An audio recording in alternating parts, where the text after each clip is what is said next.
दो संख्याओं का अनुपात 3:5 है। दोनों से 9 घटाया जाए तो अनुपात 12:23 बन जाता है। तो संख्या ज्ञात कीजिए। देखो इसको कर सकते हैं अपन सिर्फ 2 सेकंड के अंदर। कैसे देखो, दो तो संख्या याद करना पड़ेगा। देखो संख्या का अनुपात 3:5 है, तो आंसर वही होगा जो 3 से भी कटे और 5 से भी कटे। देखो 3 के पहाड़े में 34 आता है, नहीं आता, तो ये कैंसिल हो गया। अब देखो 5 का पहाड़ा पढ़ूंगा तो क्या 51 आता है क्या, नहीं आता, तो ये भी कैंसिल। अब देखो 3 के पहाड़े में 33 आता है, कितना 11 टाइम।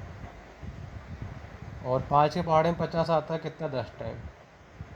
तो ये भी गलत हो जाएगा। कैसे मैं बताऊंगा, क्योंकि ये दोनों सेम नहीं है। अब देखो यहाँ देखते जो क्या है, 33 है, अपनी संख्या कितनी 3:5 है। 3 के पहाड़े में 11 आता है, सॉरी 3 के पहाड़े में 33 आता है 11 टाइम। 5 के पहाड़े में 55 आता है 11 टाइम। तो देखो ये संख्या इक्वल है ना, इसके पहाड़े में ये भी आ रहा है, इसके पहाड़े में ये आता, तो आंसर यही होगा। तो उसको अपन तुरंत कर सकते, देखो है ना। अब सेकंड मेथड क्या है, देखो दो संख्या का अनुपात कितना है 3:5 है, और 9 घटाते तो अनुपात कितना हो जाता है 12:23 है ना। तो 5 और 3 का गैप कितना है 2 है, 23 और 12 का गैप कितना 11 है। तो क्या करेंगे अपन इनका गैप देखेंगे। अब इनका क्या है, गैप सेम करना है ना, जो अंतर है अंतर समान करेंगे, है ना। तो 11 गुणा किस में कर दो, 3 और 5 में।